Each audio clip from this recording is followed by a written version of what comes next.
সিলেটে বন্যা পরিস্থিতি ক্রমশই খারাপের দিকে যাচ্ছে। অব্যাহত বৃষ্টির পানি আর উজানের ঢলে বাড়ছে নদ নদীর পানি, প্লাবিত হচ্ছে এখানকার নতুন নতুন এলাকা। ফলে চরম দুর্ভোগে পড়েছেন বন্যা কবলিত মানুষেরা। সিলেট পানি উন্নয়ন বোর্ড পাউবো ও সিলেট আবহাওয়া অফিস সূত্রে জানা গেছে, গত কয়েকদিন ধরে সিলেটে মাঝারি থেকে ভারী বৃষ্টি হচ্ছে। এর সাথে ভারতের সীমান্তবর্তী এলাকা থেকে নেমে আসছে ঢল।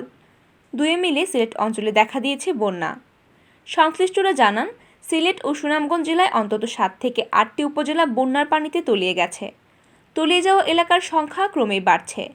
সুনামগঞ্জে গত পরশু মঙ্গলবার থেকে বন্যা পরিস্থিতির অবনতি হতে থাকে। ছাতক, দোয়ারাবাজার, তাহিরপুর সহ বিভিন্ন এলাকায় এখন পানি বাড়ছে। অন্যদিকে সিলেটে গতকাল বুধবার থেকে খারাপের দিকে যায় বন্যা পরিস্থিতি। জেলার কানাইঘাট, গোয়াইনঘাট, কোম্পানিগঞ্জ, সদর ও বিশ্বনাথ উপজেলার পানি ক্রমেই বাড়ছে। অব্যাহত পানি বৃদ্ধির কারণে ইতোমধ্যে লাখো মানুষ পানিবন্দী হয়ে পড়েছেন।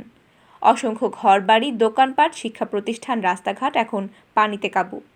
বন্যা কবলিত এলাকাগুলোর সাথে উপজেলা সদর কিংবা জেলা সদরের যোগাযোগও বিচ্ছিন্ন হয়ে পড়েছে। সুপেয় পানির সংকটও দেখা দিয়েছে।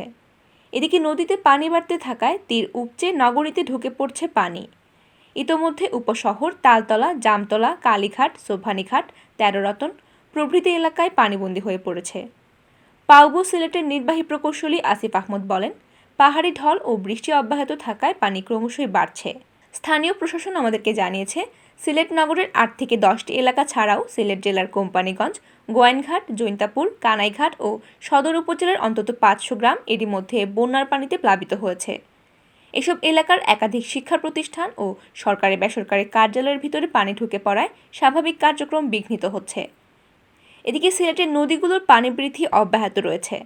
পানি উন্নয়ন বোর্ড জানায়, আজ বৃহস্পতিবার সকাল 9টা পর্যন্ত জেলার প্রধান 2 নদী সুরমা ও কুশিয়ারার বিভিন্ন পয়েন্টে পানি বেড়েছে।